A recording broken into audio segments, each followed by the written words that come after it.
代繁花，一路歌。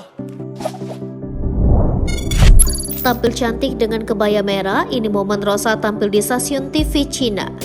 Kembali jadi pusat perhatian, kali ini penyanyi Rosa kembali disorot setelah tampil di sebuah stasiun TV Cina saat merayakan Tahun Baru Imlek 2023. Momen Rosa tampil di televisi Cina diunggah melalui postingan di akun Instagram pribadinya pada 23 Januari 2023. Dalam foto, mantan istri drummer band Padi, Yoyo itu terlihat mengenakan baju kebaya berwarna merah. Sambil mengucapkan selamat Tahun Baru Cina, ibu satu anak itu berdoa agar semua orang hidup sejahtera dan sehat di tahun baru ini. Dia kemudian mengaku sangat bangga karena bisa mendapatkan kesempatan istimewa ikut berpartisipasi dalam Spring Festival Gala 2023 sebagai perwakilan Indonesia. Rosa tampil secara virtual di panggung diiringi dengan alunan musik dan backing vokal dari tim dari Cina.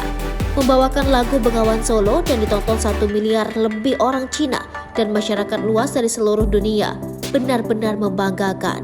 Mengenakan kebaya merah rancangan Anne Avanti dengan fashion stylist Fanny Astekat dan juga mengenakan hiasan kepala dari Rinaldi Yunardi.